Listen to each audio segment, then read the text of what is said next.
see. Let's try saying welcome again with the microphone actually turned on. So, what are we painting today? We are painting the robot legions from the one-page rules, what's called My Mini Factory STL collection. For a while, I've been looking at the one-page rules, which is a mostly free game to play. I'm saying mostly free because they have the core rules, basic rules out for free that you can just download from their website. And mostly free is because if you actually join their not a Discord, their Patreon site or Patreon campaign, you can get access to some more advanced rules. But they also have some really wonderful sculpts. The one we have here on display is what I'm going to try to kind of reach paint-wise, color scheme. This is actually one of the original Necrons from the Kill Team from Games Workshop in the 40k universe.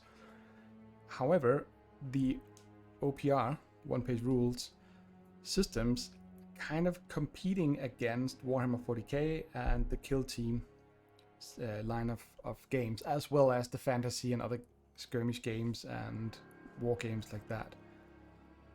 I've not yet tried playing it, but I've gone through the rules and it looks really simple but also really fast playing, which means you can put in a lot of games and there's a lot of focus on control points instead of just shooting the enemy, so you can technically score points without having your crew on the board. So that's kind of a nice mechanic where I felt Kill Team was lacking a little bit, and also reduces the number of die rolls from Kill Team to this. So maybe once I have some miniatures painted, and go ahead and see if I can get a game in somewhere. So what are we working with if it's not the Necron we're watching here? We're basically working roughly with all of this. And that looks horribly out of focus. Hopefully it'll change in a little bit. But anyway, we have now these STLs. If you join the Patreon, you get a ton of discount on their My Mini Factory page. And I think in total for the 3 Robot Legion army bundles, I paid $65-ish.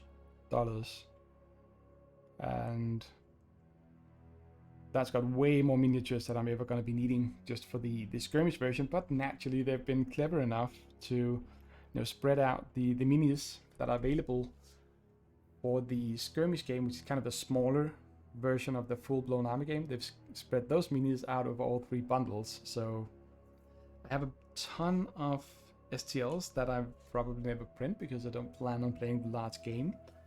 But I actually kind of feel it's okay because A, you're supporting someone who's doing a lot of good for the community, I think. And B, by joining the Patreon for, I think it's the $10 tier, you get 70% discount, which means that the army bundles, you basically get 3 for 1, so to speak. So I mean, you need anything from one-page rules, any of the STLs from My Mini Factory, I would suggest just joining the Patreon simply because that will outweigh the discount you get will outweigh the costs you get from, or the cost you pay to Patreon. So without further ado, and without me babbling way too much, we're basically just, the thing is we're going to try to replicate kind of the Necron scheme I've got going there. So we're just going to slap on a ton of metal on these minis. However, unlike the Necrons, these ones, almost all of them actually have capes. I know what you're saying. No capes. That's fine for superheroes, but these are not superheroes. These are evil robots out to conquer the universe. So it's going to be, as I said, a lot of metallics, and then I'm going to do something fun and cool, hopefully, with the cloaks. And we'll see how it goes.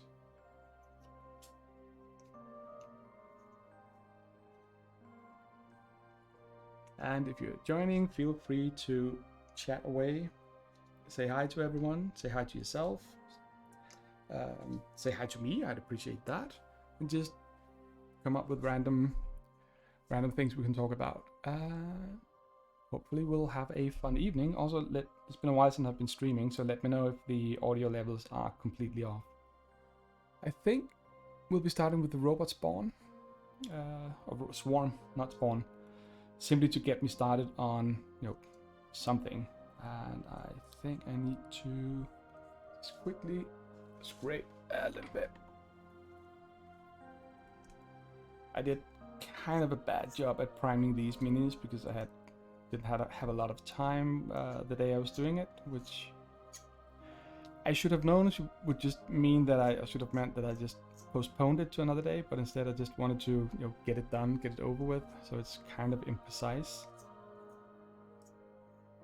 And I tried a new technique for sticking these onto something like I managed to run. I've had problems using the sticky tack, whatever it's called, simply because the minis would either fall off or be so embedded in the sticky tack that they wouldn't properly get primed well enough for me to actually use. So this particular base, I actually forgot to remove the not mold lines, but sort of supports from the mold. Hopefully it won't be too noticeable. But anyway, that should be there. And the thing about painting black bases with a black primer on something that becomes black around it is that it's kind of hard to see if the paint job's gone really well. So I kind of have this small foot, like a serif from fonts. And hello Emily, and hello Origami Girl. Welcome. I have missed chatting with you guys. I missed painting. But the weather's simply been way too good here in Denmark for me to just sit inside and paint. But that's changing now. I mean, we've had a really long summer, and in many ways we kind of still have. But yeah. Now, as always, the lovely music you're hearing in the background is from Adrian von Ziegler, a Swiss composer, musician, who does a lot of really good music and allows you to use his music for streams like this. So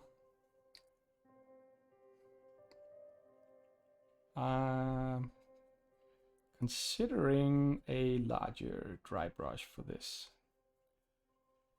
I mean, basically this is just a huge blob of robots, hence the robot swarm. Yeah, I'm gonna cheat and grab.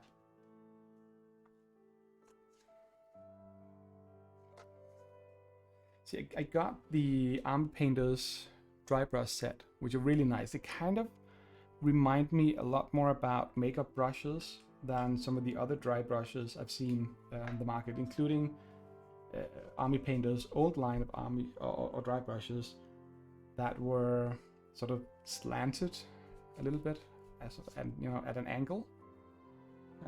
Yeah. But anyway, what have you guys been up to?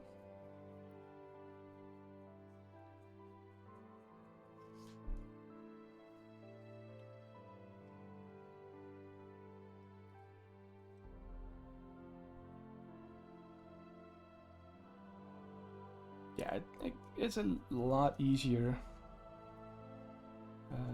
with this larger dry brush. Losing a few hairs, probably because I don't think I've actually used this one before because it's a little large. Oh, and Emily is crocheting. Yeah, I miss crocheting as well, but I also kind of had to accept that I need to limit my my hobbies. I start way too many projects, and it's just, yeah, it's kind of not good. Kind of killing me.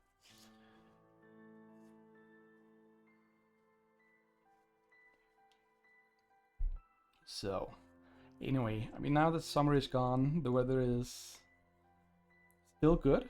We have had a little bit of rain, nothing, too serious or anything like that, and it's still decently warm outside. So I'm still playing disc golf once in a while, but I mean, over the last few months, I've been out playing, I'd say, several times per week. So it's not been a lot of time for just being at home. And the days that I were home, it's been so warm. I'm sitting in a south-facing room, and remember, I'm in Denmark, so air condition is not something we really use here, especially in private homes. So it's been about 30 degrees Celsius here in my office where I'm sitting, and that's just way too warm for me to really relax and have fun painting. So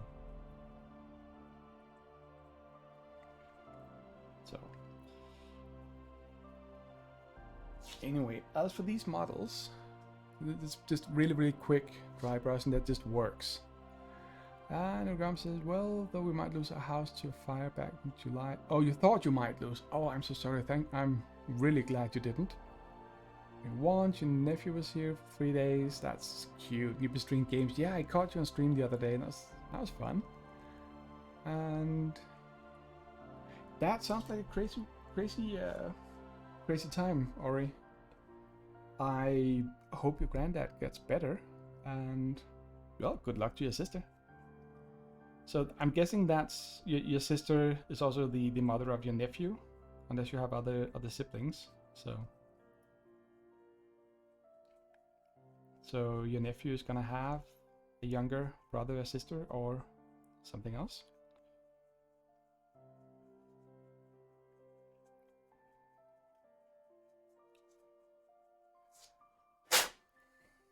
Okay, so that's basically these dudes done.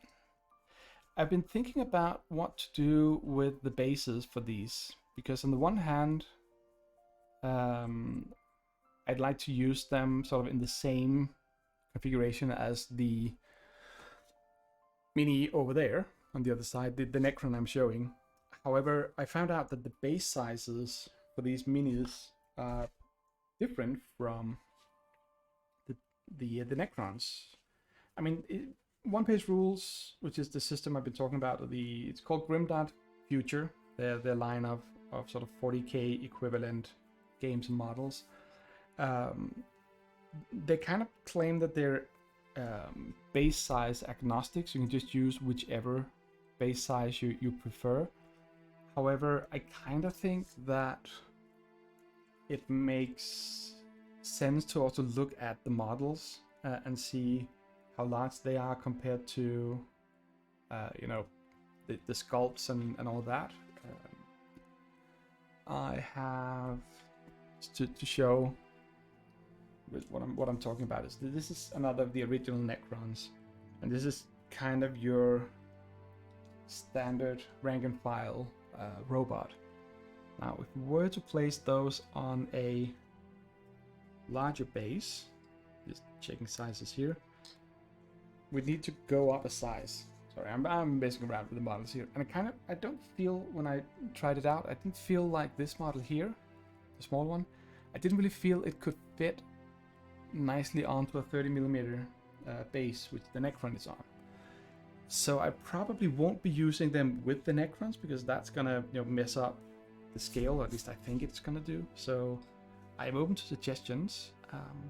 Maybe doing something light, like an ice texture or something like that, or something that will sort of contrast the mini, but we'll see.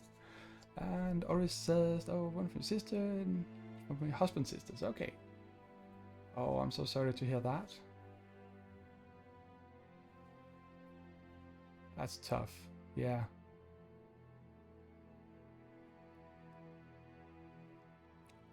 I'm so. Oh yeah, I can definitely sympathize with your nephew, and I hope he gets a lot of help. I hope you can all help take care of him, and that you get help taking care of him as well, so you have the right tools for doing it. That's not always easy to do. But yeah, definitely best of luck, and whatever's appropriate to say for that.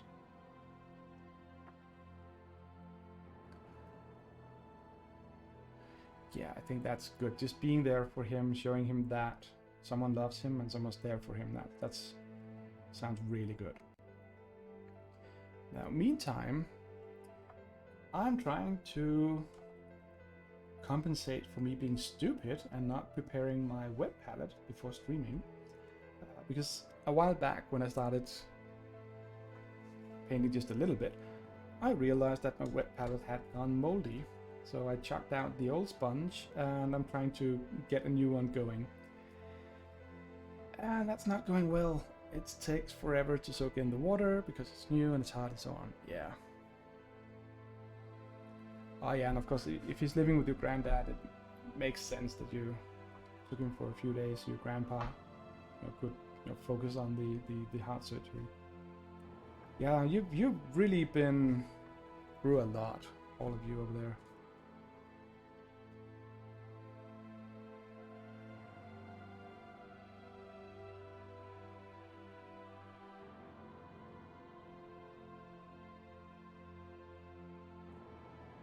I mean, I seriously can't complain about my life compared to that. I mean,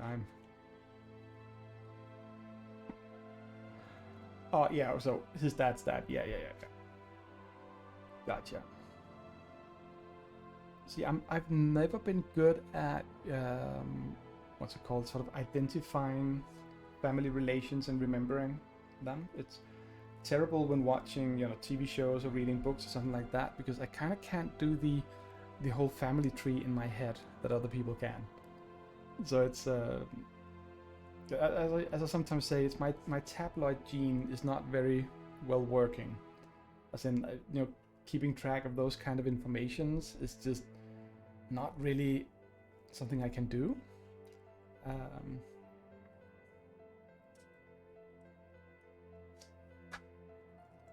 So.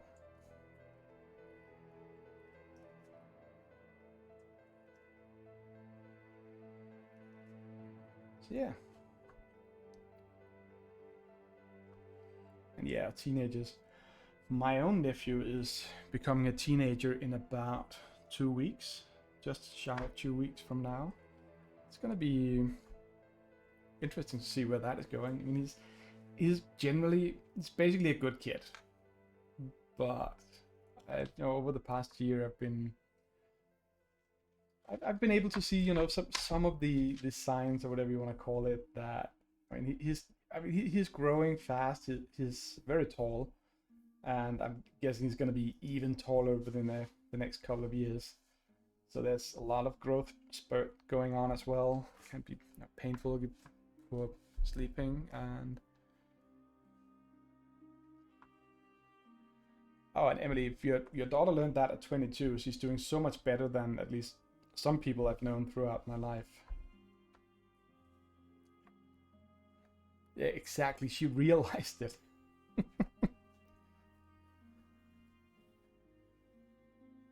Right. So that's the wet palette mostly being ready, or at least ready enough to paint with. So I figured I'd do the first model and just do it up properly and get that over with. And what do I have? Brushes.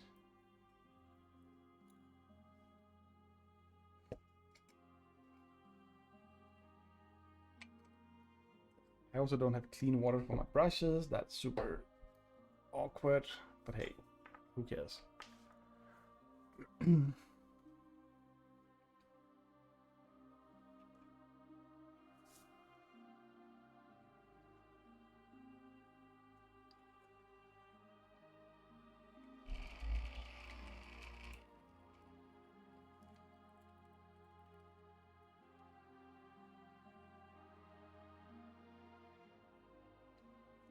Oh, and you weren't rebellious, Origami.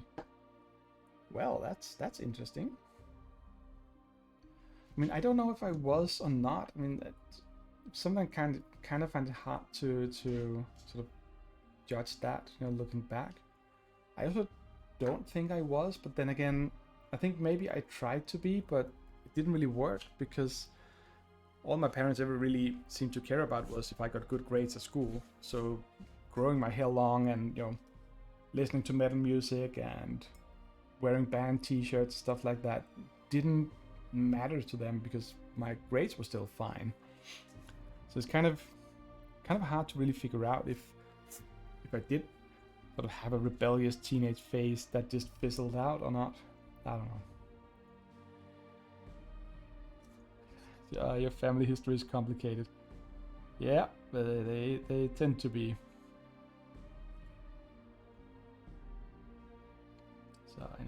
patching this up, because dry brushing always tends to sort of spray a little bit into places where it shouldn't go. Just the dust falling off from the brushes. So I'm just gonna give it a little bit of black to cover that and be less glittery.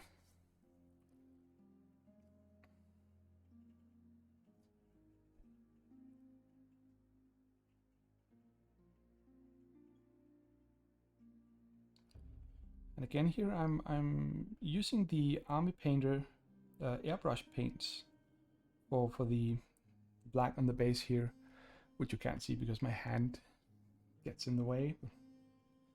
That's how it is. And the reason I'm using that one is that it's actually thinned down to a pretty nice consistency. So yeah, what we're painting today, Ori, is I went through the entire speech just before, so you're gonna get it again, Emily. Sorry about that. But anyway, I'm pretty sure most people at least have heard the term Warhammer or know about those games from Games Workshop. And in addition to that, I mean, Warhammer is, I think it's fair to say that it is the largest, most played game series in the miniature wargaming community, despite the fact that Games Workshop repeatedly have said that they're not really a games company. They're more about, it's a miniature company. They're doing miniatures, and then they also make some games for those miniatures. And they have some interesting pricing models that people are kind of annoyed with. I don't have a problem with paying a lot of money for miniatures when they're done well and done right, but I have to admit that the prices have gone up way more than I'm comfortable with, paying for. So since I like those kind of games, and I don't like, paying Games Workshop prices for the minis, and I have had some bad experiences with especially the Kill Team game. Then I've been looking for alternatives, and I played Malifaux, which I'm sure Emily have heard me ramble about for so long that it gets boring as well. But while I really like the concept of Malifaux and the world building they've done for that game, I love the minis. They're amazing and decently priced for the quality they are. Yeah, I do watch Squidmar. Not my favorite YouTuber, but he's one exceptionally talented and experienced painter. He does some really wonderful videos. I mostly prefer Goobertown Hobbies or Miniac or Tabletop Minions. Despite the fact that Squidmar is from Sweden, so country right next to me, I should prefer another Scandinavian dude. Anyway, I found the one-page rules system, and in addition to making some more streamlined but not, as far as I can tell, broken game rules, they basically cut down a lot on the number of saving throws you need to roll, or die rolls you need for a game, which I find helpful, because that's one of the things about Games Workshop's Kill Team. When I tried that, there were so many rolls before you realized you had to check, does your shot hit? Yes. Does your shot give any kind of wounds?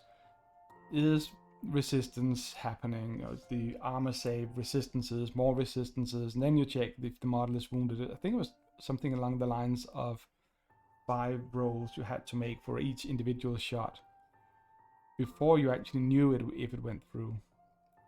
Now, it may sound like I'm just being silly when I'm saying that I think one-page rules in their skirmish game, which is called Firefight, I think they're down to at most 4 rolls, which may seem like almost the same.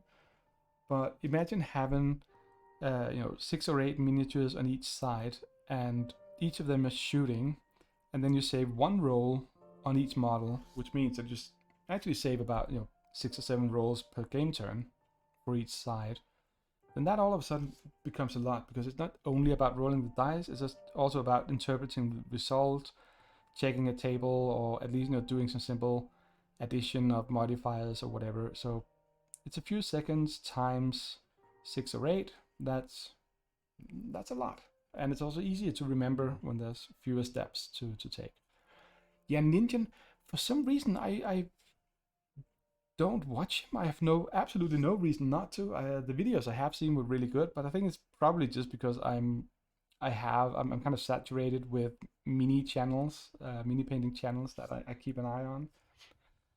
But if something does pop up, that's I watch those videos. If I'm searching for something, a specific paint technique or something like that, then I don't care which channel it is. I'll watch whatever looks interesting. But anyway, I rambled there. Sorry already. So we're painting robot legions because One Page Rules also have their own line of miniatures, but they're available as STL files for 3D printing. So I've been busy painting a lot of minis over the last couple of days, weeks, whatever, and finally got them primed and ready to go.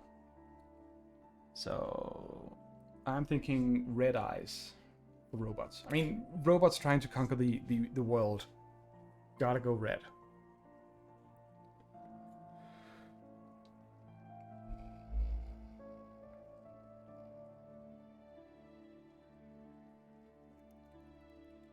I think that's kind of what I used for the Necrons as well. It's just red eyes. You never really go wrong with sort of red Terminator Marine eyes in any way. So I'm thinking about which one to use, which one would give the sort of better.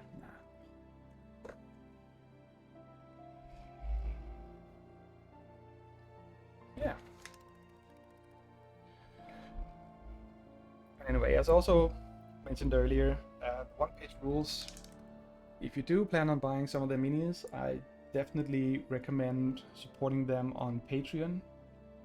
They say so themselves, so it's not really me giving away any secrets or anything like that. But they have a $10 tier, I think it is. Check it out yourself.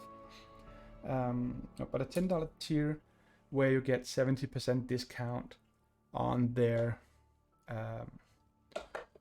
what's it called, on their My Mini Factory store.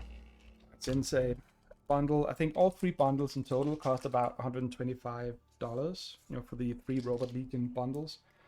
But 70% off of that saved me way more than the $10 I paid in the first month. That I then decided to keep supporting them on Patreon. That's just because I like what they're doing. So yeah, but anyway, if you need robots, if you need some badass giant space alligators with missile launchers and big guns and wicked looking claws and everything, they also have that. It's one of their other lines of miniatures. They have some, I keep thinking of them as sort of Venice based, but I think it's just the dynasty of Vichy or something like that. Not Vichy as in Vichy France, but yeah. So they've got a ton. I'm sorry for not posting links, but I kind of have my hands full at the moment.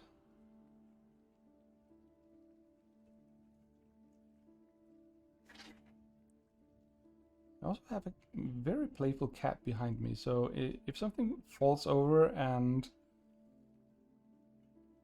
starts making a lot of noise in a little bit, that's just Artemis playing on the floor.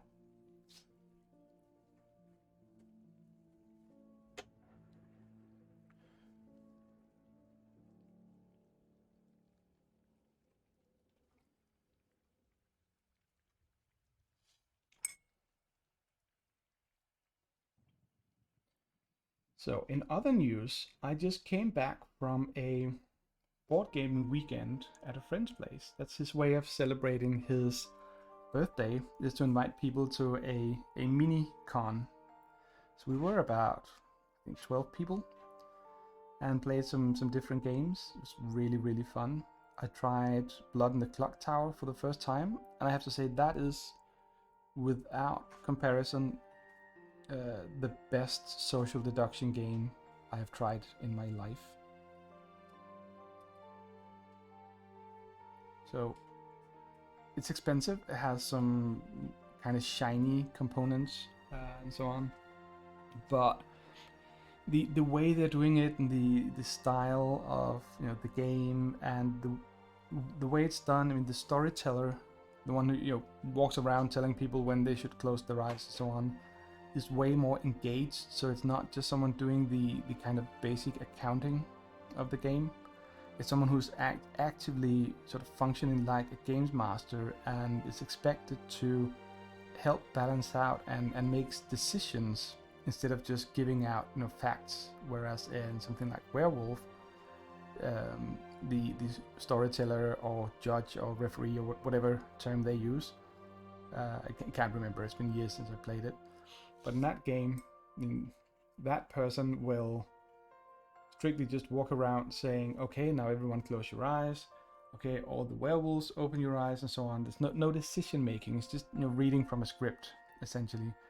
But in Blood in the Clock Tower, the storyteller often has to choose who to give information about, and one of the effects we had was that one of the players would be told that one of these two players is one of those roles.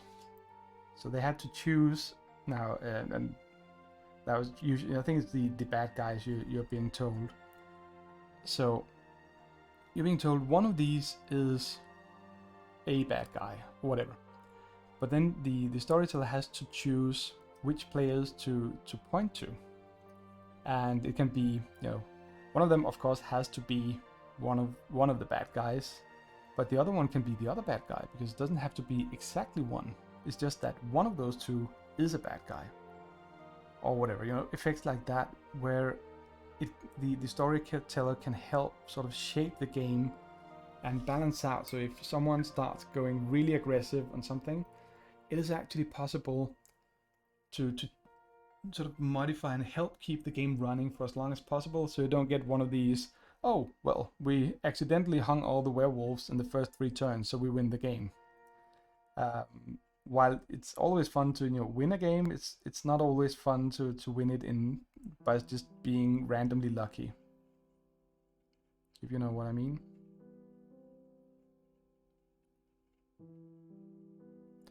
So that has some really good aspects to it that I really enjoyed, and the guy doing it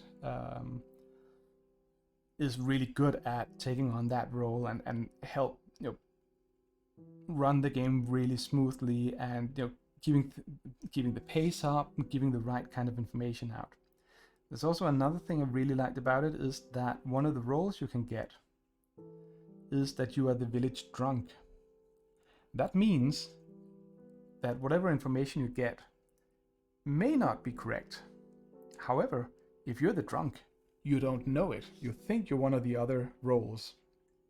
So the guy who claimed to be the mayor of this small town we're in may just have been a drunk who was just told that he was the mayor. And the same effect goes for a poisoning effect that can come into play. There's one of the bad guy roles that might be in play is a poisoner that can poison people. I think they poison someone every night, which means that let's say one of the other guys had a role. I haven't read the rules of the roles other than for the game we used, so I'm just gonna stick to that. And one of the guys sitting next to me was had the role where he knew if one of the 2 people sitting next to him were bad guys. He was told that every night. But if he had been drunk, or if he had been poisoned, then he would have been given the wrong information. And just knowing that effect is in play is that anything you're told might not be true, and you don't know it. And that's a really good thing, because then you can't just sit and say, well, the game master told me this. This means that you have to be a bad guy. It always means you are probably a bad guy. So you have to do kind of the sort of, not necessarily risk calculation in it, but you always have to keep in mind that you may not have the right information for when you're casting votes to see who gets executed and so on.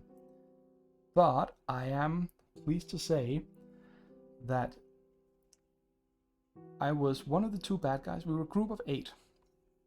And there was only 2 bad guys, but it played well, and we won in the end. Even to the point where, when we were down to 4 players, we got me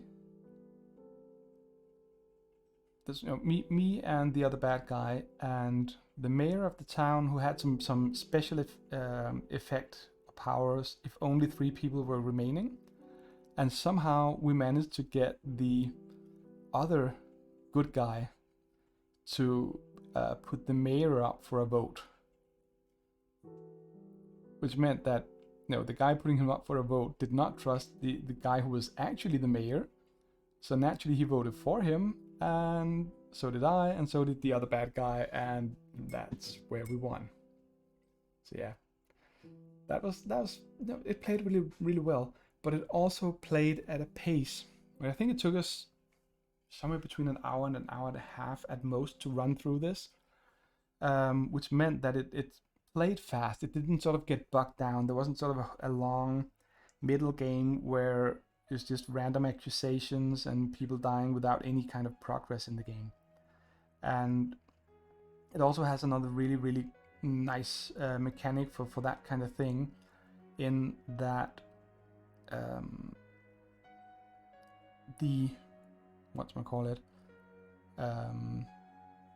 wasn't messing up the paint job because I'm trying to do two different things at the same time. So now I'm just actually gonna have to take a decision on what exactly I'm gonna do. But once you're dead, in a lot of these games, you're just out of the game. You're not allowed to talk. If you are allowed to stay in the room, you can't say anything. You can laugh at jokes or whatever, but you can't influence the game. In this one, everyone comes back as ghosts. So even though you're dead, you're still in the game, you can still contribute. And after you die, you have one last final vote that you can hold on to until there's someone you really want to have voted out. And then you spend your death vote on that person. So that also means that even the people who are killed in the first round, the classic setup, every night the bad guys kill someone. So even the person getting killed there is still active in the game. And that, I think, addresses and fixes one of the reasons I don't play the original Werewolf or games like that, because if you play them in a large group and someone gets killed the first night and they just have to go to a different room, and they can sit there as other people, come out there and say, oh, so now I'm also dead. And okay, then I've seen this in some of the large groups play at the board game cafe I volunteer at. They will sit and play other games while they wait for the first game to finish. And to me, that feels wrong. It's kind of like you're there to play social deduction game, and then you go out and play small, filler games for an hour or two until the other ones have finally figured out how to die. Yeah, that's just, I don't know. Yeah, exactly. I mean, there are, I think, Werewolf Inquisition doesn't have that problem because you're the Inquisition killing people in a village, so you don't kill each other. That helps a little, and in Avalon, or the Resistance, as it's also called in the original version, I think.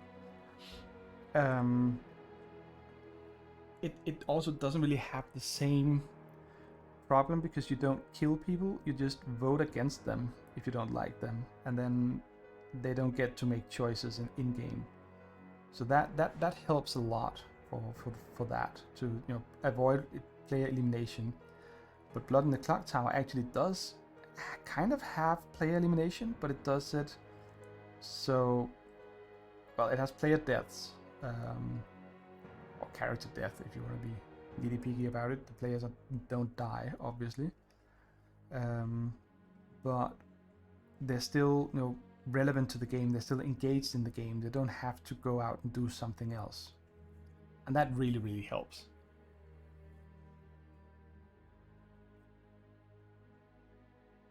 Wait, how do you die in Settlers of Catan?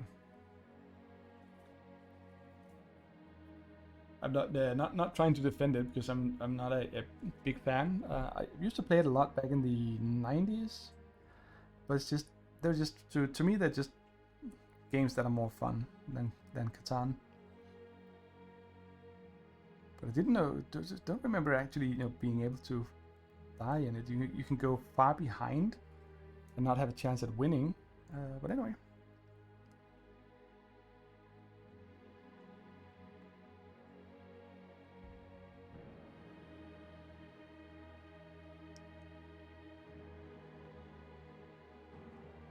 What do I know about board games?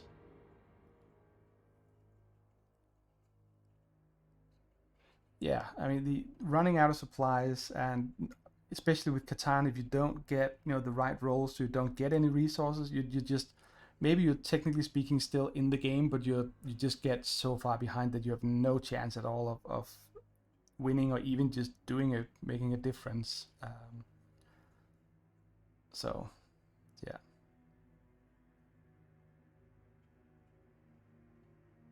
But yeah, the good news is that there are way better games.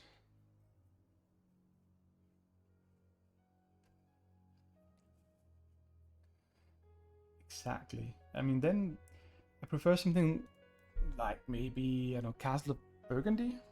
Might be sort of not really the same theme or the same kind of game, but definitely the whole do something. There's still dice rolling in it to see what you can do, but it doesn't. Usually you always get options of doing something no matter what you roll. So if you want that bit of randomness to it, that's fine. What other games could you say? There's resources, and I don't know if Catan is worker placement or if it's more sort of area controlly, but Stone Age would be a good go-to, at least for working what's called worker placement games. Yeah. Corpse! Ah, great to see you, my friend from Norway. What are you up to?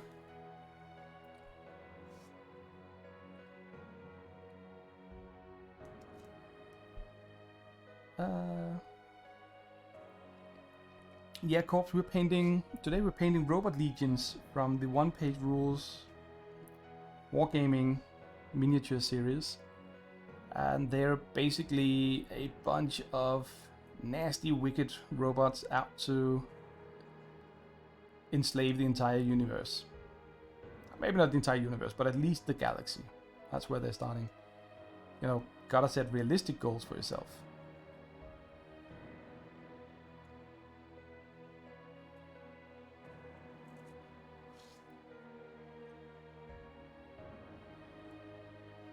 Yeah, the one we have on the display is one of the Necrons from Games Workshop's Kill Team or Warhammer 40k line of games. That's really cool. It's really simple to paint that one as well. It's basically just, you know, dry brushing some metal on and then doing the cape. Can't even remember if I used contrast paints or just inked it down or gave it a blue wash. Probably did, now that I think about it. So yeah, that one was simple. And the one I'm painting here is Robot Swarm. Ton of small robots, a zillion of them, just running around trying to bite your kneecaps off, or step on your toes, or hide in your slippers and kill you in the morning. Okay, I'm never gonna wear slippers again after that.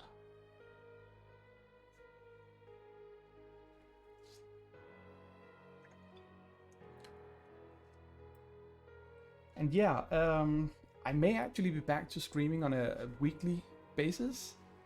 So yeah. Oh, thanks, Corpse. I appreciate that.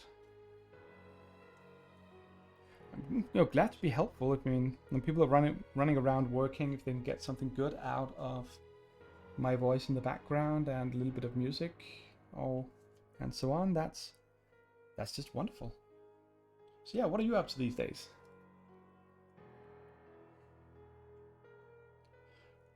Oh yeah, and Corpse, I also don't have the jump scare sound clips like some people do. So you don't get that weird screaming sound in the middle of everything, and I don't drop the mini on the floor.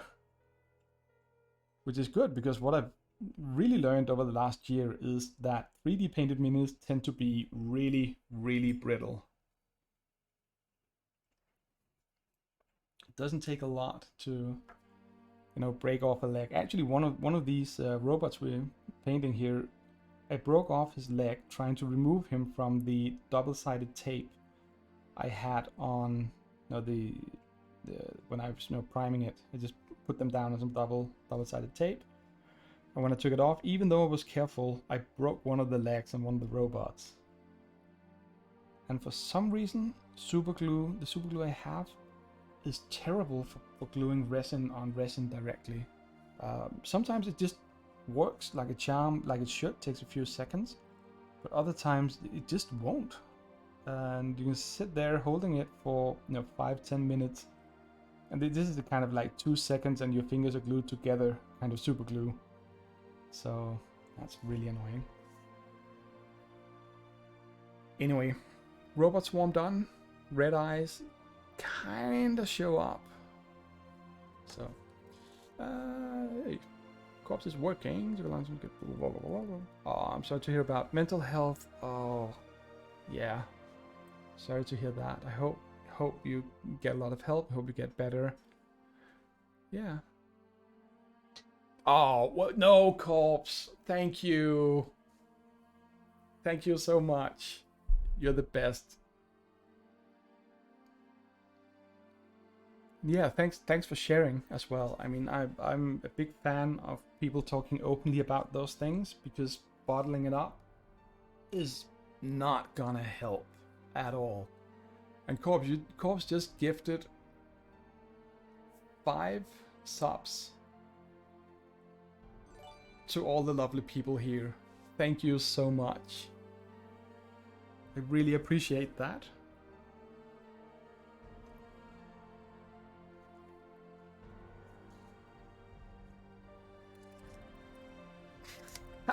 No, Emily, I will not claim to be a therapist, because then people may actually listen to what I say. And as Leland pointed out in one of your after parties, I am sage in my own way. Hey, AJ. Thanks, Corpse. Thanks again. Yeah. Yeah, and people say this thing about me having a soothing voice, which is not something I've ever considered, but so many people are saying it that at some point I should probably believe it. So anyway, on to the next mini. And ooh, this one has cat hair on it. Also needs a smaller dry brush. Okay, now what I always do when I'm dry brushing is that I use my fingers to just check for the the right level of painting coming off the brush. Which means that after this stream, I'm guessing my entire left hand is gonna be covered in, what do we have here, gunmetal from Vallejo. Just like in the spring when I did the Dungeon of the Mad Mage D&D board game, Dungeon Crawler, where I just dry brushed all the minis to have sort of colored play pieces instead of fully painted minis. Really great way of getting painted minis on the table, and really improved the overall look of the game when playing it. But my entire left hand was this strange mix of all the different colors I'd used. But hey, I had fun and it looked good. And the good thing about acrylics is it washes off very easily. And even if something gets a little bit of sticky, just use some of the hand sanitizer that we've all become accustomed to. That melts acrylic paints like I don't know what. That's really, really effective. Actually, I think I am gonna try and go for a sort of metallic sheen on these capes. No, that's too boring. But I'm still gonna sort of not be too careful with the dry brushing because it can, and just paint over it when I get to that point. So paint the minis, get them ready. I did, I think, 8 or 10 minis for Kill Team, and did those in 2 afternoons.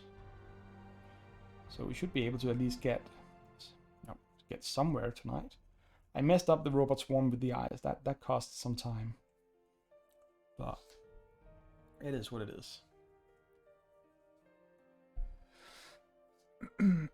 Yeah, the hand sanitizer trick, Emily, it's one of those things when you think about it, it super makes sense because it's alcohol, and you'll get the same. You can use like rubbing alcohol, isopropanol, stuff like that. But I mean, this one is something we all have readily available, at least used to have during the pandemic. So we're used to using it, and it just literally just strips it off immediately.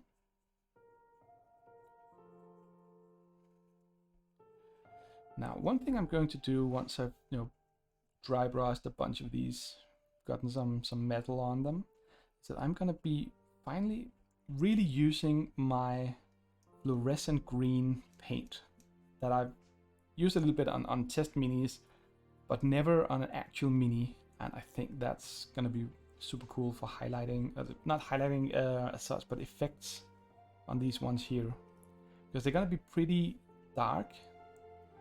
Probably just gonna go for blue on the capes. I think that the blue looks good. And yeah, I'm blowing on it to get the sort of sprinkle, the sparkles from the dry brush and get that off the mini.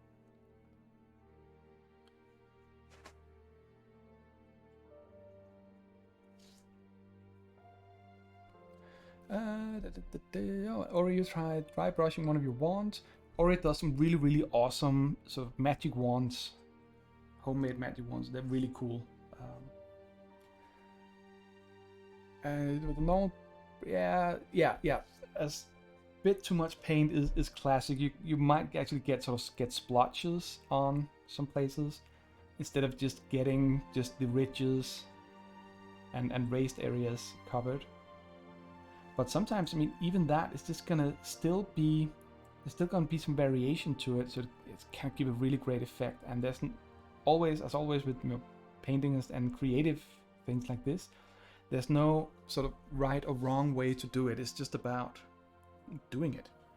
And this, I mean, it's just I'm chatting, so I'm slow with these models, but just looking at the black one next to the silver one, you can see some of the lines in the gun. You can see the lines in the face. It's way more clear, when you have it in your hand than when you have the mini on the camera. But yeah, that's cool. Yeah, or if you have some pictures, feel free to post links, and if it doesn't work, we'll I don't know, figure something out. Otherwise, give yourself a shout out. I don't know if you don't stream your art. You only stream games, right?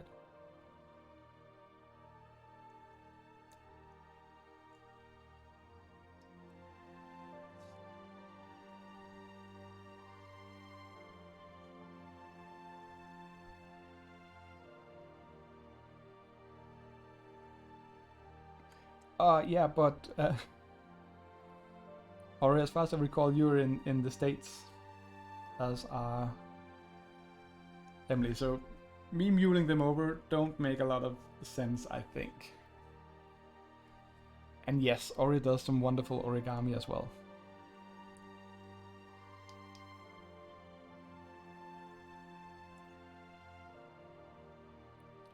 which shouldn't really surprise anyone given their nickname.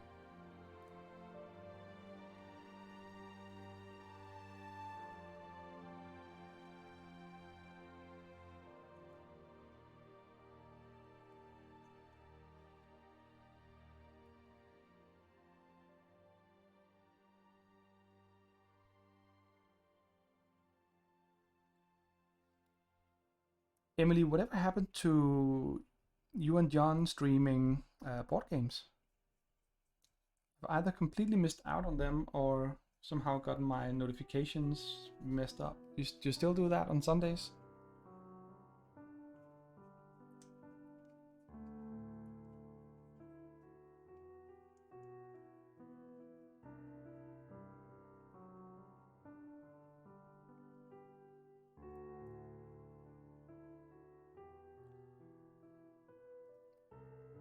Okay, so you're taking a break. That is of course perfectly fine. That is always your choice, but it sometimes might also be a good idea. I mean, I streamed once or twice the entire summer.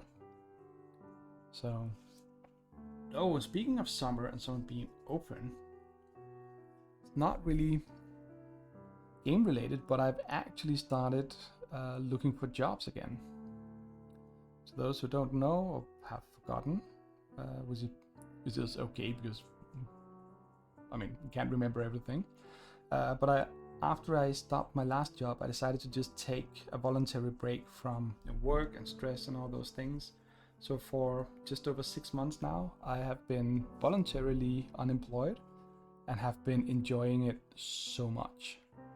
And 6 months really just go by in the blink of an eye, really. It's been super cool, it's gone really fast, and now I'm looking at things, and I may have found a good place. At least what I've spoken to them about so far has been really, really good. They have the sort of the right attitude towards finding life-work balance, and I've been speaking to one of their HR people. I'm not gonna name the company or anything like that. A, because I don't want to jinx it, and B, because I just don't. But they've been really cool and upfront about a lot of things, about how they run things and what they're trying to do and not trying to do, and sort of coming into that angle from the beginning has just really made me think that it's might actually be possible to find a place where I can fit in, have a lot of wiggle room for working at home, being part of a team without what am I trying to say? It's being part of a team but without sort of feeling like I have to super duper outperform because it's a small company.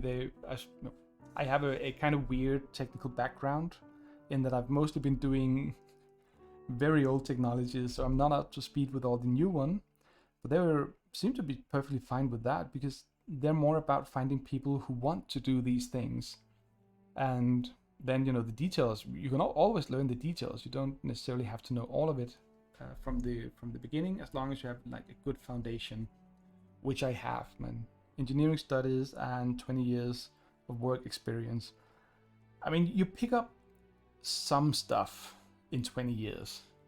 Also a lot of the new stuff, and I have worked with some of the new technologies. It's just basically in the software industry, there's so many positions where they go, oh, we need cloud engineers, we need cloud developers, we need cloud this, cloud that. It's a huge buzzword, and I've never really worked with that. But I have worked for companies where we ran things in the cloud. I just wasn't part of the operations team, so I never had to worry about the cloud aspect, which isn't that well. It's a huge thing, and there's a lot to it, and it's not a simple thing to do by any means. But the thing about it is that if you're a software developer and are not sort of actively engaged in deployment and setting up servers, a lot of it doesn't really matter if it's running on a normal server or as a cloud instance or anything like that. It's just the same. You write software, you do the business logic, you do the design and architecture. I mean, architecture, yeah, that becomes different in many ways. But anyway, these people seem to be ones that don't care that I kind of have effectively zero documented experience with doing all the fancy buzzword cloud stuff. Because I have no problems, getting into it if that's what we're using. Pretty agnostic when it comes to technologies. I have my preferences, of course I do, but I'm not worried. I've been many places where I've switched between languages, either when starting, programming languages, either when I started or throughout my employment there. So it's not something that worries me too much, and apparently I seem to have found someone who respect that, which is cool. Also, this drybrush is really starting to crack up now. But then again, I'm drybrushing metal very fast on models with a lot of ridges. I'm not being careful with the brush at all. So, and it's a dry brush. It's supposed to be messed up. Yeah, so corpse.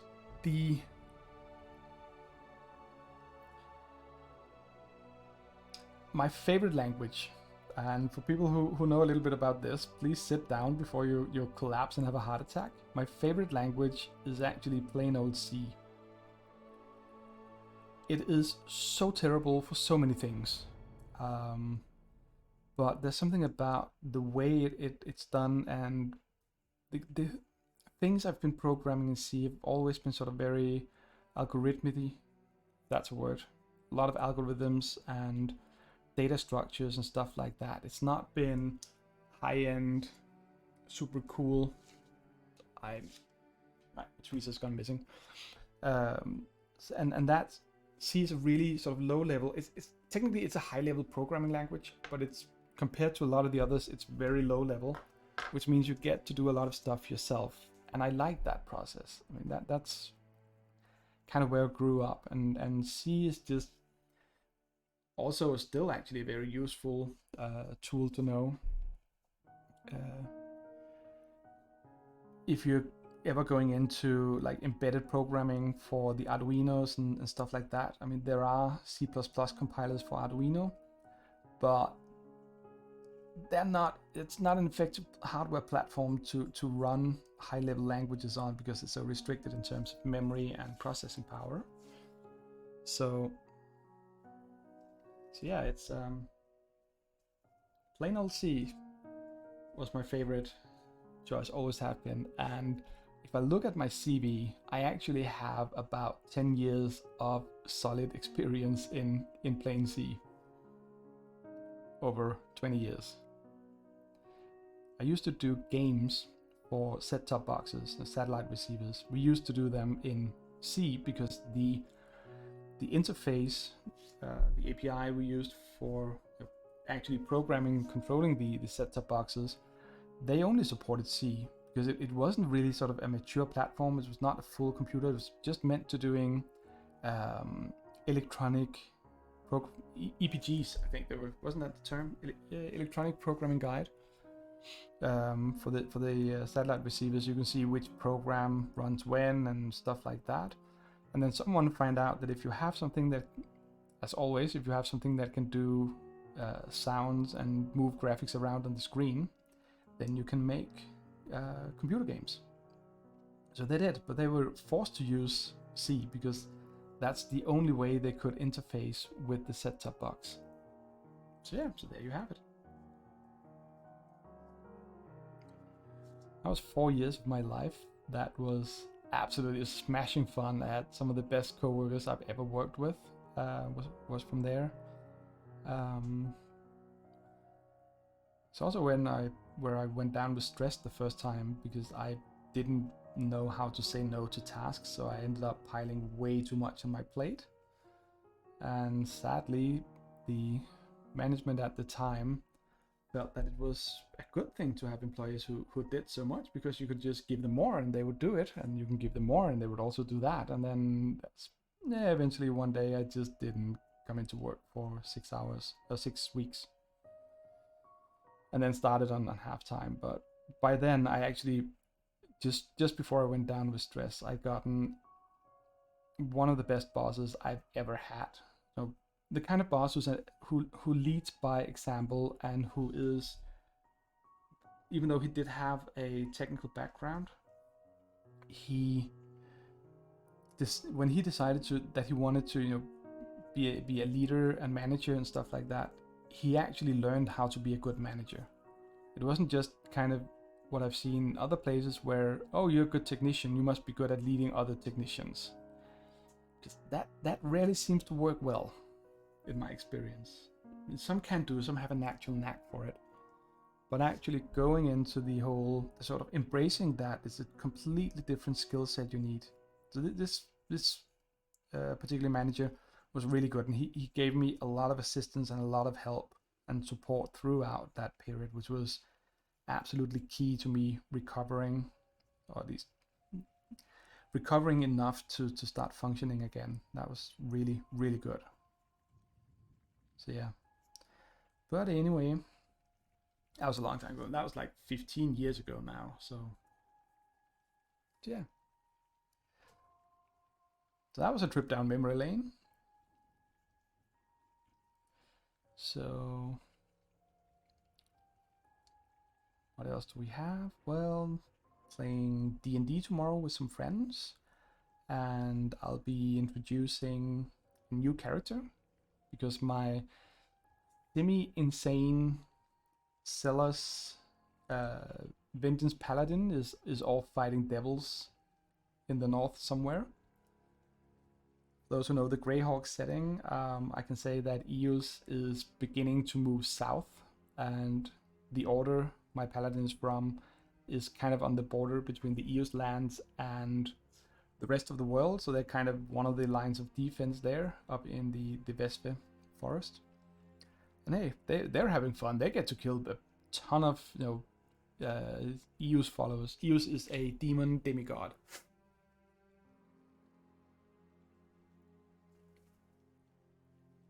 And yes, AJ, good manager stays with you for a really long time. I mean, that's why I'm sitting here 15 years later talking about this guy, because he did such a good job of it. And I try to sort of keep him in mind a lot when I'm doing things, or when I'm in job situations. I kind of think back to back then and kind of go, how would I explain it to that guy? And if I can explain it to him in a way that I felt like he would be able to understand and I could talk to him with, then that's probably a good way of explaining it to others. But what I've also sadly over the last year really felt on my own body is that when you've had good leaders, it hurts so much more when you have bad leaders. Or maybe I'm just getting old. That's another thing. Too much gray in the beard. Having had some really good managers for years now, in my previous job that I left about a year ago, I did have a good manager most of the time. One of the reasons I left was that he wasn't my manager anymore, but then coming to another company with not necessarily a bad manager, but let's be diplomatic and call him inexperienced. I think he had his heart in the right place, and he definitely has the potential for becoming a super good manager because of that. But he was just inexperienced, and that causes a lot of problems and a lot of other ton of stuff as well going on that influenced everything. But basically making that kind of switch, that just kind of sort of literally physically painful to just not have that good relationship with my manager, and just I find myself missing that in my work days, which is also one of the reasons I decided to take 6 months off, simply because I didn't want to rush into a new job. I didn't want to just rush into finding something else. and just finding another bad place. So I'm giving myself, first off, I gave myself 6 months off, and now I'm giving myself potentially another 6 months to actually find a good place to be. And after that, I may just actually have to just find a job, because then no more savings. But hey, it is worth it. Definitely is. Anyway, more bad managers. Yeah, bad managers who make you cry that's just wrong. I mean, managers are supposed to support you, help you, and if something goes wrong, or if there's skills you're lacking or something like that, they shouldn't, for instance, make you cry or something like that. They should go, okay, what can we do to make things better? That's what managers are for. So yeah, I'm really sorry I had to go through that. And and AJ say yay for D&D. Exactly, that's where we came from before. D&D tomorrow, switching out my crazy tiefling paladin called Nobody, flipping him out with a cheerful dwarf forge cleric.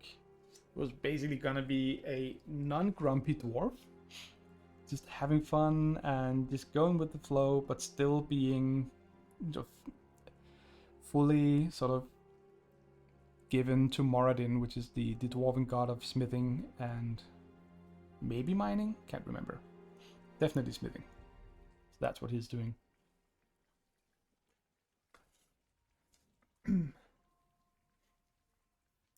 Oh yeah, corpse. Definitely. And Ori, thanks for the lurk. It's great to see you again. If you come back within the next hour or so and I'm still painting, just let us know and we'll say hello. But yeah, I mean, corpse, I think there's a lot of the culture in well, I can't speak for Scandinavia as a whole, but in Denmark we've gotten, in the tech business at least, we've gotten used to a very sort of informal management style and leadership style. So it's to the point where anyone can take like a Friday beer with the CEO of even large companies, serious business stuff like that, because there's this laid back attitude. And the way I think that's paid off is that you get super engaged people who actually care about their work. They will actually go to great lengths when needed, because they know that the other way, when things are cool and under control, there's plenty of room for them to just goof off and have fun at the company's expense, drinking beer every Friday night or whatever it is. So we've gotten used to that. So switching to another company like I did last year, that had a completely different set of values and leadership style and stuff like that, was just such a huge change. So yeah, exactly. Why treat people badly? It's just, yeah. But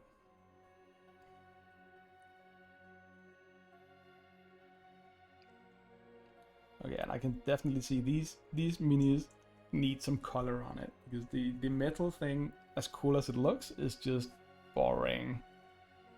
But hey, this is the first pass at all the models, and I'm kind of wondering if I should just do all the boring stuff now and just get the dry brushing done, get it out of the world, or if I should just find a nice place and actually put some color on. I'm also thinking out loud, which is a thing I do. Even when I'm not streaming, I tend to speak with myself. I'm not even gonna claim that I'm speaking with the cats, because I'm more often speaking with myself than I am with them. So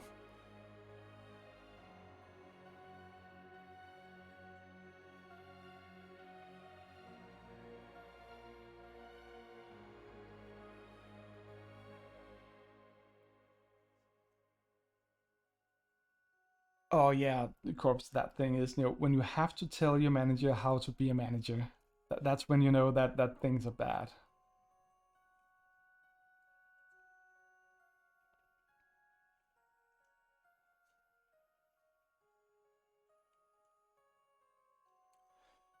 So, and then of course the usual question that pops up at some point around now in this discussion is then when people go, oh, but then why don't you become a manager if you know how a good manager should be? And the answer to that is that I know how I want a good manager to be, but I also know that I would not be able to be that, because when I get stressed, I tend to not not snap at people. It's not like that, but I just apply pressure um, on others around me, which is not what I would want in a manager. So why would I want to do that to others? That's kind of, I guess it's knowing your limitations kind of thing.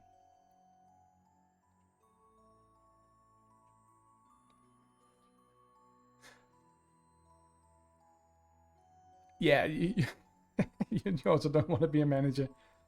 And the plus, yeah, there's the responsibility, there's the overworking, and I mean, I have a history with stress because I have a tendency to take on more tasks and responsibility than what I can handle, and that eventually hurts me. So being in charge of other people, I would be afraid of that because I'm not sure I would be able to stop before I went down again, and that is just not necessary. Plus, as I said before, I think I would be bad at it. So, and then again, it's a skill. Well, it requires a certain way of thinking, and of course, it can be learned. But basically, it's not something I want to learn. It's not what I care for the most. Okay, we're gonna mix it up a little bit because I'm gonna move away from the normal rank and file troops, and just briefly, let's put him over on the stand so you can watch him.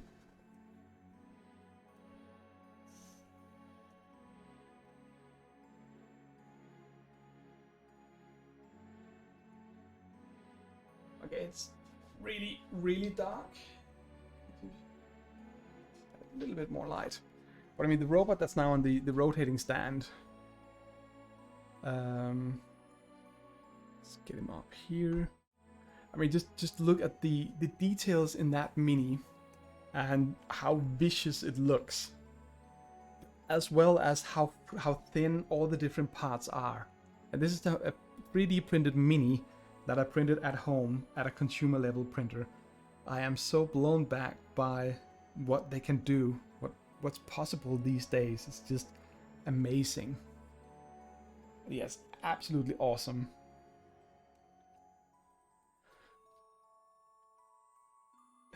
Yeah, and John would tell us to definitely not become a manager. Yeah, I mean,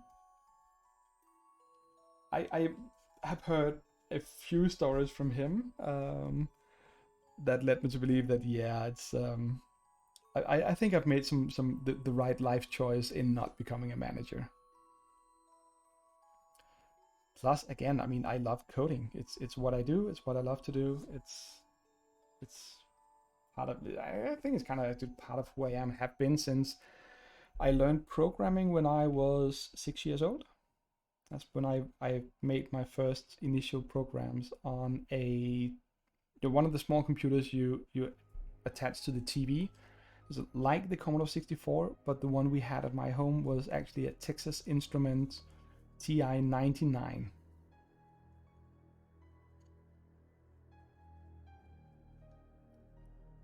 And I have no idea the capabilities of that computer. Probably 8-bit. I'm pretty sure it must have been for that time and age. But I mean, it had basic compiler built in, so you can just write your programs.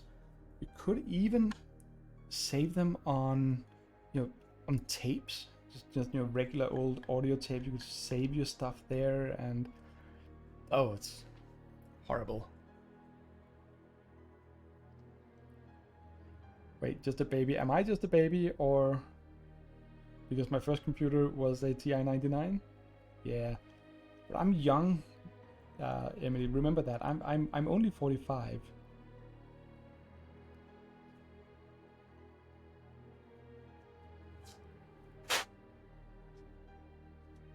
Also, let's go back here. Oh yeah, oh that part. I was 6. I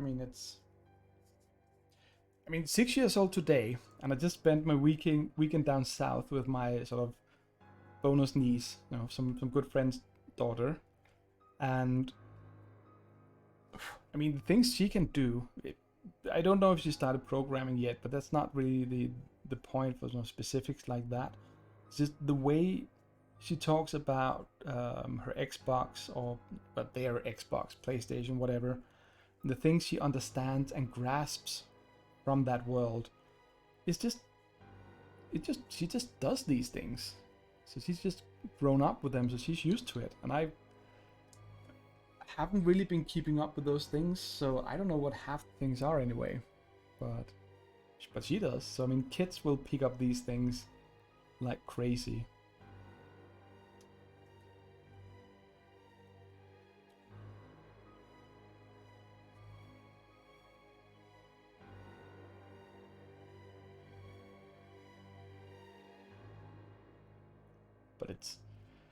But yeah, I mean, and it's not like I did anything super fancy. I think the first programs that my sister and I started doing were just writing stuff off from a magazine, or we had a kind of like a small book that was actually translated to Danish. It must have been, or we couldn't have read it, where there were some programs where we just typed in and just laboriously, typed it in on a terrible keyboard.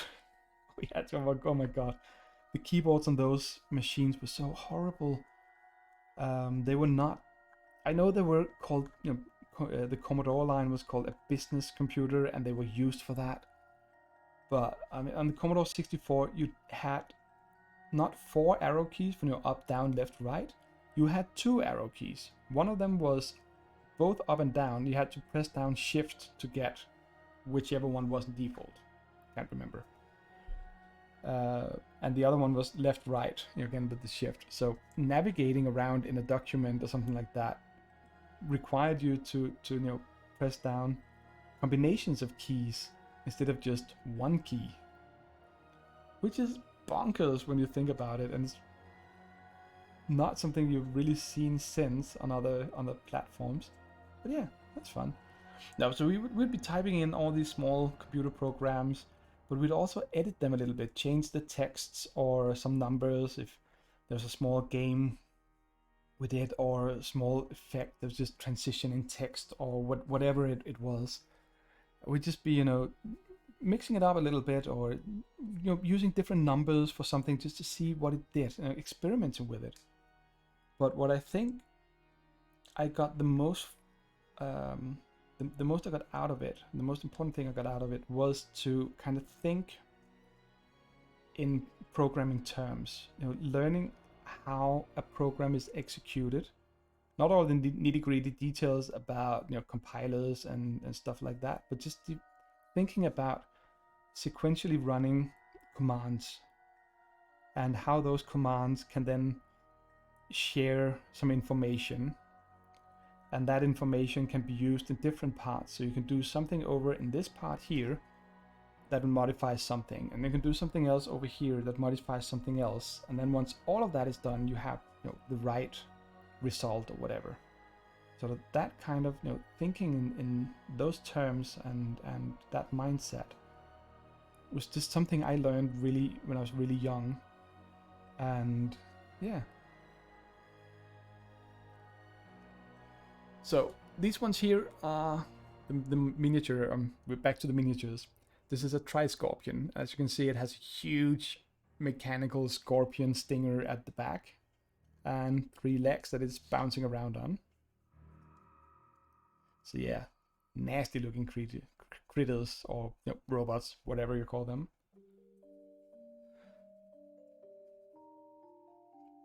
Now, I'm having a hard time figuring out where I can actually add color to this one. I mean, the other ones have capes. That's sort of very, very easy to see that they'll be good for some coloring. So it's not just the basic metal we have here. You could also go, why would machines want color? And I would go, why not? I mean, it could be regimental colors or whatever. But I think sort of the back area here, sort of the main body, is going to get some coloring at some point. This one.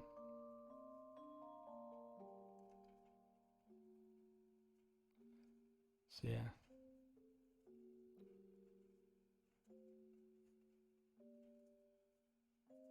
I think that's it. And that's sort of, it's kind of rewarding dry brushing large minis because you really, really quickly get something done. And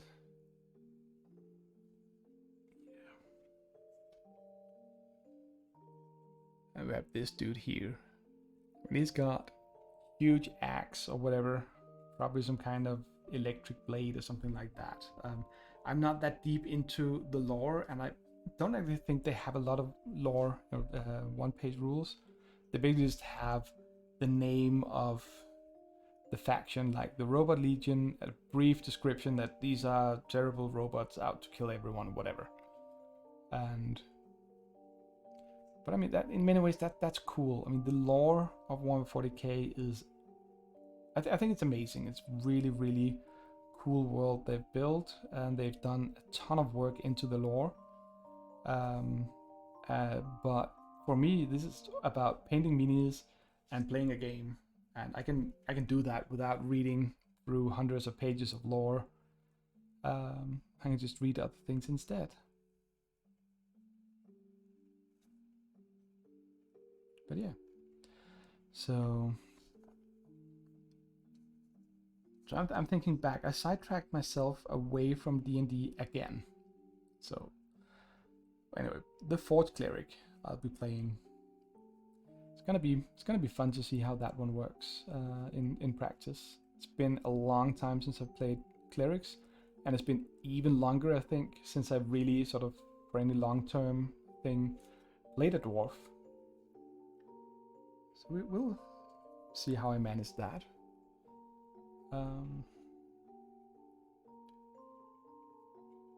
I wrote kind of the sort of short introductory story. We use something called Obsidian Portal, which is a sort of collaborative website for managing role-playing campaigns. Not only D&D, but any kind of role-playing game. You can have your character sheets there, but that's not necessary. But it has a wiki section and a place where you can have descriptions of your characters and images. It has a small forum which works absolutely terrible. But we started using that like 15 or so years ago when it was new, and it worked well, and we're just sticking to it because it's the one we know, and it gets the job done. So switching away to something like World Anvil or other things like that seems irrelevant, because we have the tools we need.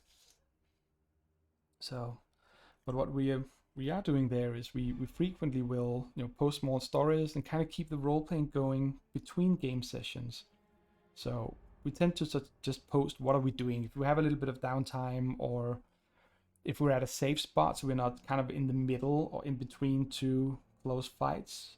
We'll write small role-playing stories about characters speaking with each other, or if we need to go buy something that's not just standard equipment, we can sort of take that with our DM through this and kind of going, oh, I'm looking for a blacksmith who can create blah blah blah for me, and it helps. It keeps the momentum going in between game sessions. It's fun, it's entertaining, and you can be a little bit creative and write stories and stuff like that. So it's a good thing. It works pretty well. As I said, the forum is terrible, but hey, it works. I was sitting today and just writing up a small story for how this character is gonna come up to the castle where the other ones are. And yeah, that's cool. And we play every 2 weeks. We originally called this group the Every Other Tuesday group because we played every other Tuesday, and then we switched out of that campaign to something else, and then we just renamed it. But yeah, we're playing tomorrow, as I said, so it's been a while. It's been a while since the last game, but no, AJ, that is not that group, because this is my physical D&D group I'm talking about. The other ones kind of came to a halt because our DM was just she just bit off way more than she could chew. so she needed to take a rest. And one of the other ones is she's handing in her thesis in 2 days, so she also really appreciated a break. And yeah, Jess switched back and forth between night shift and stuff, and that's always hard on her and well on everyone when they do it really. And one of the others is also often we were usually playing Sunday, so Sunday night for me, but Sunday afternoon for the people in America. And one of the others was forced into doing weekend work quite often, so we couldn't really depend on her as well. So it's kind of like, yeah, maybe we'll just take a break, wait until one of them comes back from thesis and the other one is hopefully out of the busy period with weekend work and stuff like that. So we'll see where we end up in a few weeks. But it's sad though, we got a really good start on the Witchlight campaign. Ooh. So, you have Patreon stuff. Can one of you do an it's called !IP in chat? Give yourself a shout out. Should still work.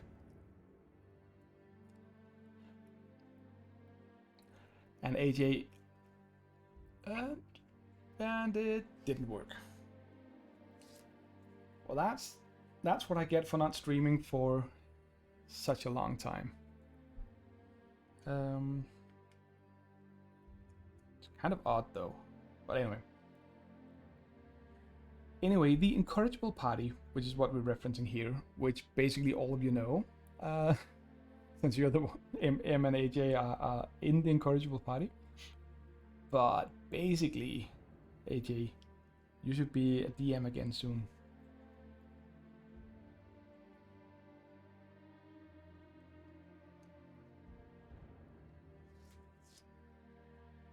There we go, that's the link.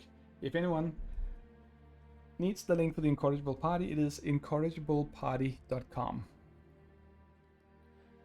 And it has all the information about the Discord server, links to the podcasts, and so on. I highly recommend it. It's a super cool podcast, really wonderful, clever plot hooks and plot lines. You're at episode 160 something now in the main campaign, which has been running for a year and a half, 2.5 years. Well, it must be 2.5 years you've been going at this by now. And you, as AJ talked about, if you support them on Patreon, but they're also called Incorrigible Party, you'll be able to get access to all sorts of one-shots, mini campaigns, even more fun, cool stuff. The main campaign is in Dungeons and Dragons, but I know you've also been running other systems. I know John did a really amusing Paranoia one-shot mini campaign where you had a lot of fun just messing everything up for everyone. That's what Paranoia is about. It always reminds me that one of the funniest things I've seen in Paranoia, and also one of the sort of best ways to describe how messed up everything is in that, is that there was an entire game where I was a player, and I've used it myself as a game master, and also sort of kind of snuck it into other systems and campaigns, but I was a player when I first tried it. All we had to do was, we were standing in this room in an office building or whatever, when we get the mission of just taking this piece of paper over to the other room right across the corridor. And we got like 3 or 4 hours of gameplay out of that for so many reasons. One of them being that everything in Paranoia has security clearances. So if you're not at the right security clearance, which is done, by the way, by using colors. So you have from infrared, which is the lowest, which is usually where you start. You're running around in red jumpsuits. And then you go all the way up to ultraviolet, which is white. Now, how are a bunch of red security level characters going to carry a white piece of paper anywhere? And we're not allowed to handle it. We're not allowed to pick it up. We're not allowed to touch it. We're basically not even allowed to look at it. But I mean, hey, just looking at something is usually okay in paranoia, because it's there as long as you respect the authority of, you know, higher clearance. Yeah, it is such a goofy RPG. So have you been going? Yeah, 3.5 years. That's right. I started listening to you in the first lockdown, which was over 2 years ago, and then I had like 50 or 60 episodes of backlog I had to go through. So yeah, 3.5 years. I mean, I really, really admire your level of dedication to this, that you keep going. And I know you've taken a few breaks, but they have been so well deserved. So, yeah.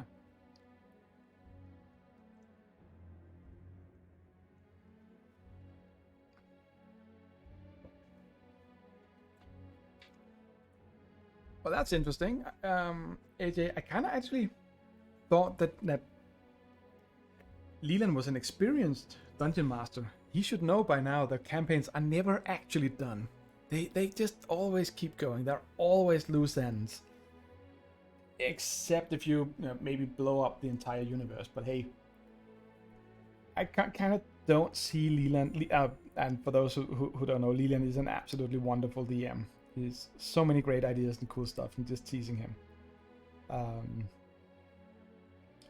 But yeah, but I mean, Leland is not the kind of DM who would end a campaign by blowing everything up. That's just, it just doesn't seem like his style.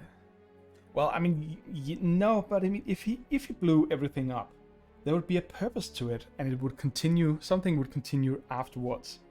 But just finishing up a campaign by saying, okay, and then this happens, and the entire world blows up. The end. I don't see him doing that.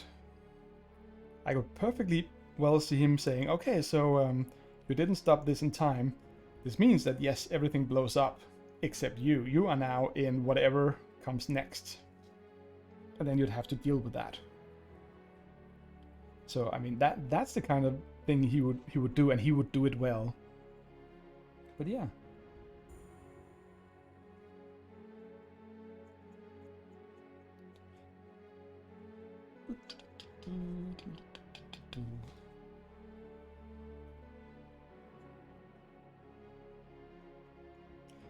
So, but anyway, we'll see. And no, but the online group, as I said, we were doing the Witchlight campaign. So I was a player in that, and I've been a player in the other campaign, the one where I'm playing, you know, Real Life Tomorrow. Oh, here we have the dude with the broken leg. It's not very clear, but maybe, point. Right there on the middle of his left thigh, kind of see there's a line. That's where I broke the leg. Trying to remove him from some freaking double-sided tape. It wasn't super glue. It wasn't anything sort of heavy duty like that. So anyway, I just noticed that when I came to it and had to paint it. And now you can't see it because it's been painted over. No, but being a player in my sort of real world physical group and being a player in the online group and not having DM'd for since January? Late January, early February. I may have done a single one-shot at some point, but basically I've not run a campaign in over a year, and I'm getting itchy. So I don't know if I should try to find another physical group, which is hard for me because I play my style of role-playing games, and I know that it's incompatible with how a lot of other people play it, for various reasons, and it's not that I'm doing anything wrong, because you can't really do it. It's just different styles, like how much do you want to get in character or not. And my physical group, I mean, the core of that group has been playing for 20-25 years by now, so we know, we've come to some kind of sort of unspoken agreement about what level of in-character play we do, how much do we roll dice, how much do we focus on combat, and how much optimizing, rule mongering are we doing, and how much are we just goofing off, having fun. And so it's very much also a social thing for me to do with good friends. And just going down to a local game store or whatever for their weekly game of Adventures League D&D, I wouldn't want to do that because I actually want to play with my friends. You know, and all the friends I have, I already play with them in one campaign and don't want to start up a second one with them, or they don't have time to play. And I don't really, it kind of sounds weird probably, but I'm not really looking to, make a lot of new friends, but I know that if I started role-playing with someone, that would turn into me being more guilty about all the people I don't really have time to sort of interact with, outside of a game. So it's kind of difficult. Maybe I should just wait a bit. Hope that the new company I've been looking at, working for, turns out to be super awesome, and me wanting them, they wanting me, and maybe I can play with some of them. That would be cool. I've never run a D&D game for coworkers, so I have no idea how that would actually feel. I know a lot of people do it. For instance, Matt Colville keeps talking about it to great lengths about all the games he was running at what's called Turtle Rock Studios. So definitely possible. I've had lots of board game evenings with co-workers, and so yeah, that might be fun.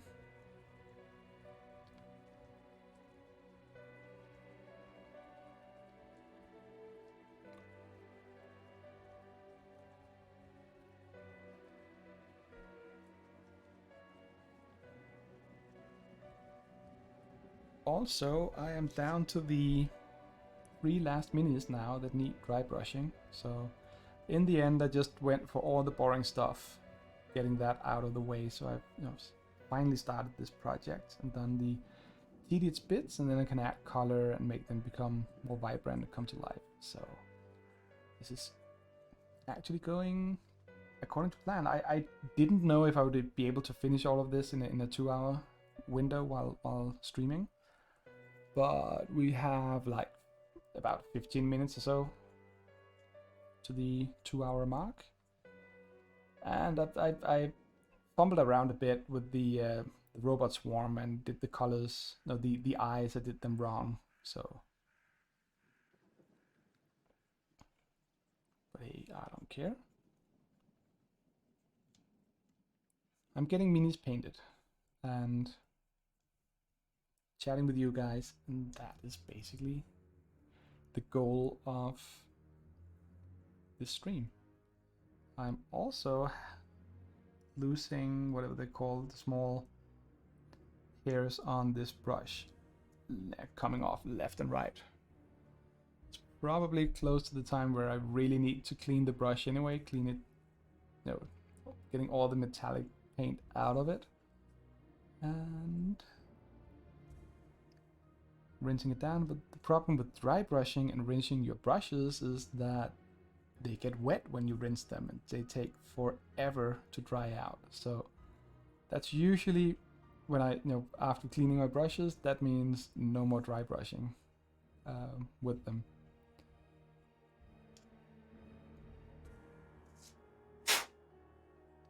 It's the sniper done. Two guys left.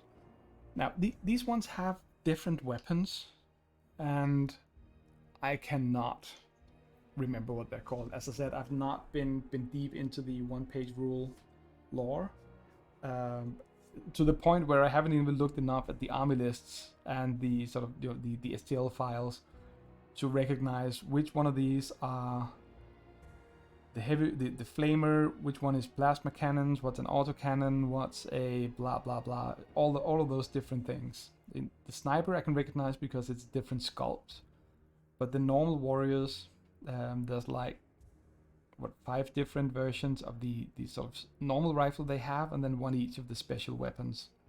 So I've got 1, 2, 3, 4 special weapons standing around here. Yeah, and then we have the 5 normals here. So it's, I don't know, I'll figure it out at some point. If Woheen is out there listening somewhere, or if he shows up, we'll maybe take a game at the Bastard Cafe one day. I think this one here is the Flamer guy. Remember something about when I was looking at the STL files, or something about how the tip of his weapon, as well as where the hose or whatever kind of enters the gun. And yes, Emily, slay the Grey. Always slay the Grey.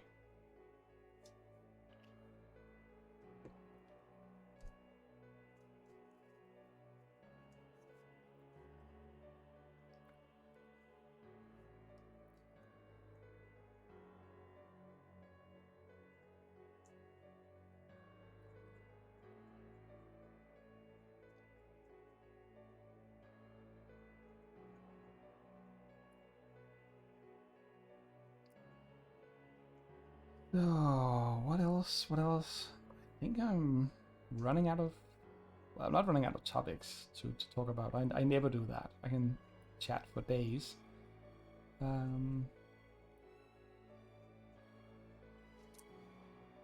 What? Oh yeah, role-playing games. DMing again. Yeah, it would be fun to run a game at and a company, with your co-workers. I think it would also be a really cool thing. It's, as far as I understood, a fairly small company, all things considered, so it might actually help bring people together.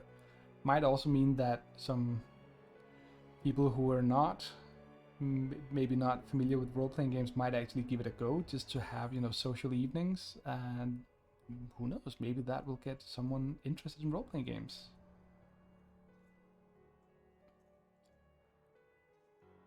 So, oh yeah, this weekend I spoke a lot about and said a lot of good things about Blood in the Clock Tower that I tried this weekend, and one of the other games I tried down there for the first time is I think it's, by now it's an old game. It was the Game of Thrones board game, the 2nd edition, and I was really surprised. I almost vetoed it when someone suggested it, because I've heard I saw some reviews, even with videos, that I have to say gave a wrong impression of the game.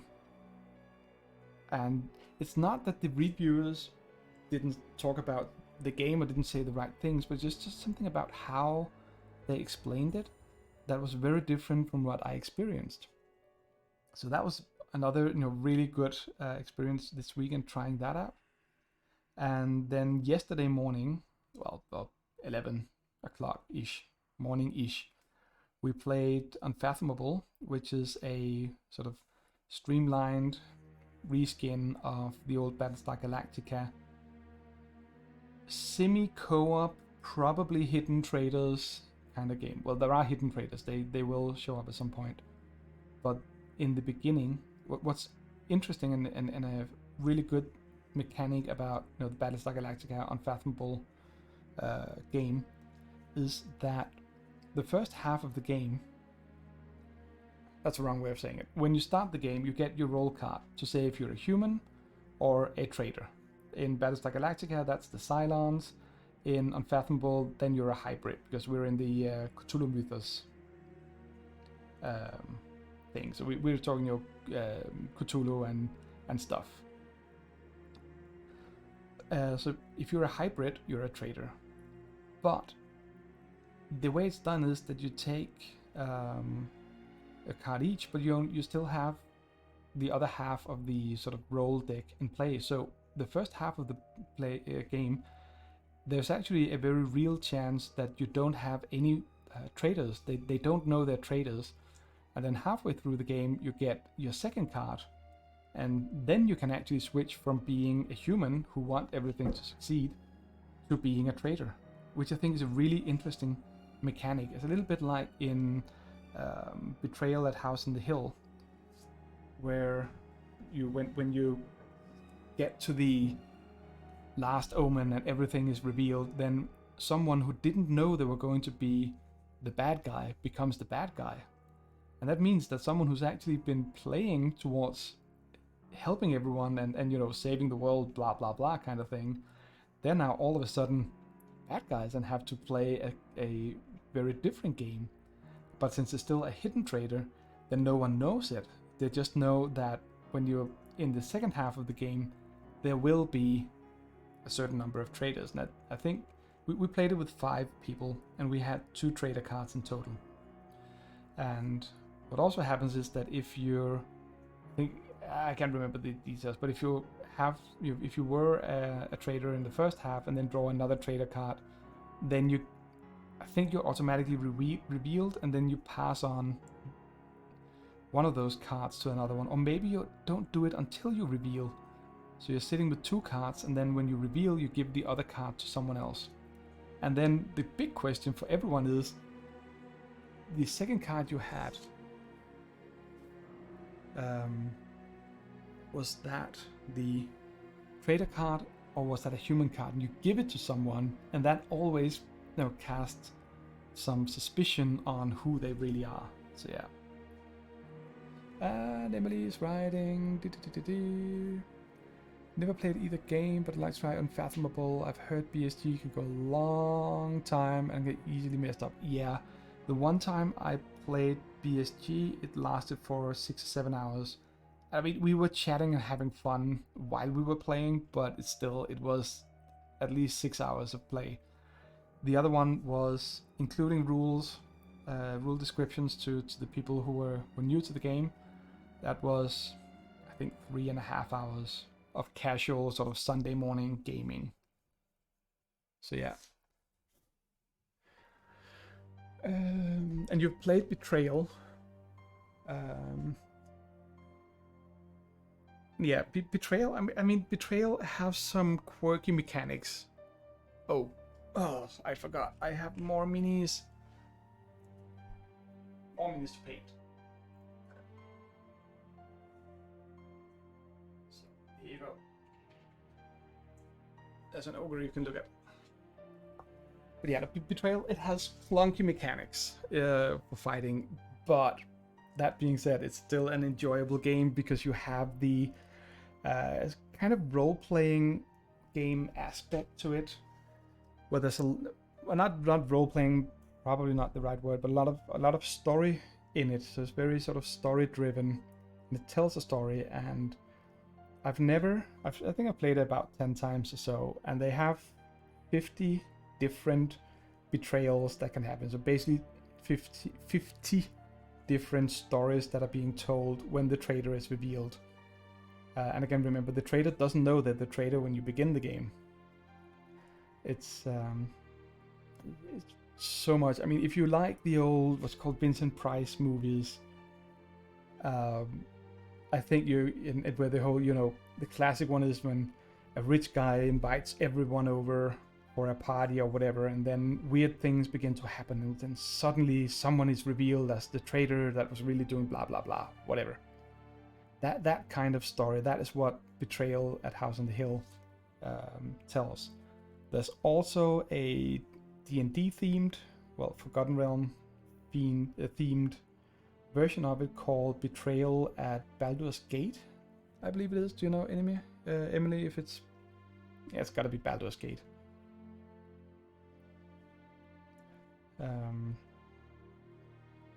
But that... I've not tried that version, but I'm told it plays almost exactly the same as Betrayal at House on the Hill. So they're very similar. And yeah, and sometimes Betrayal just sets up a situation that's not fun for anyone. So it can go wrong. And it has these sort of quirky, clunky mechanics, and you can just sometimes... It's kind of an exploration game where you explore the house and you draw random tiles. And sometimes if the betrayal happens really soon, you can be in a situation where people are either so close to each other that the traitor can easily just kill them off, or the reverse. If you have to go out and hunt the traitor, and you have a really small house, there's nowhere for the traitor to hide or sort of get away from people.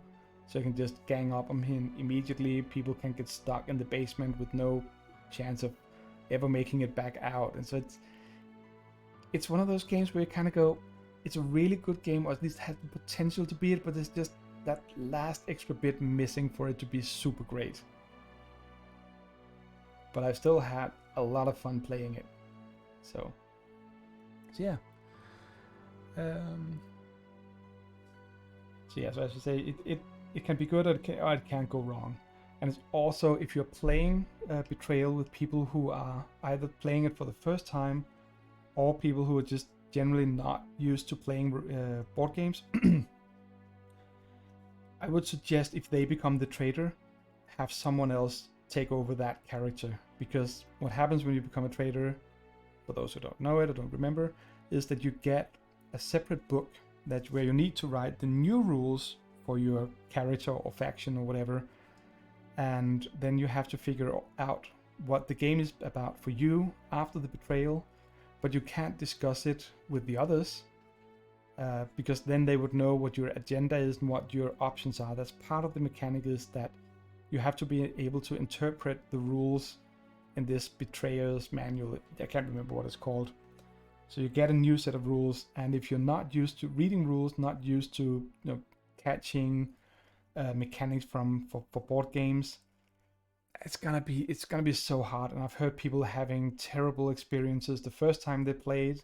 They finally got out of the comfort zone, played something other than, I was about to say Tetris, but Tetris the board game, or Ludo, Uno, whatever, the lighter games, normal games that people know, and they're trying Betrayal and they've heard so much about it, and then they kind of get this whole, here you go, there's a book, go in this other room, read these 2 pages, understand them, you can't talk to anyone about it, so you have no idea what makes sense.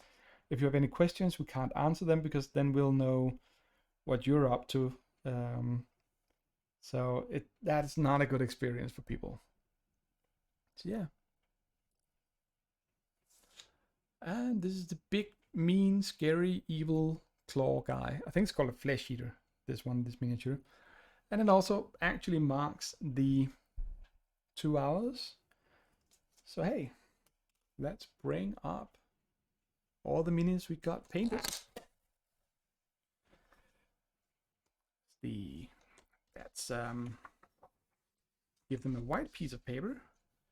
That one, we have that one. See, they're just piling up now. There's so many of them. And, well, I don't have any more black robots because I just painted all of them. Yeah, you can still see that.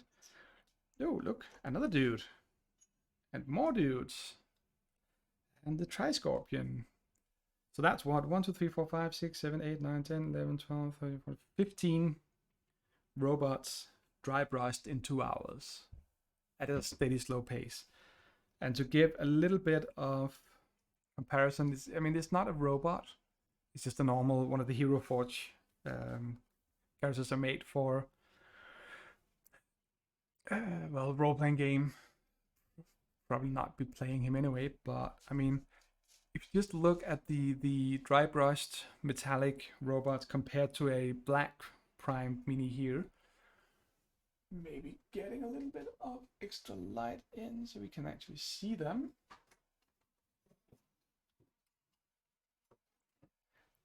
Well, it just goes to show that even on camera you can still kind of easily see the shadows, and the Tri-Scorpion, you can see the bands in the armor and the weapons and stuff like that. It just doesn't show up. So next step will be coloring these. I don't know when I'll have time for that, but just probably in a few days. Don't know if I'll be streaming it or not, but anyway, that is it for tonight, guys. Thank you for showing up. It has been absolutely wonderful to see you guys again. It's been fun, and I don't think I'll be raiding anyone because I don't feel like being social and chatting with everyone else. I've also run out of music. So, but just to say that, I mean, music is, as always, the lovely Adrian von Ziegler. Wonderful dude. Let's have a little bit of his music, maybe? No?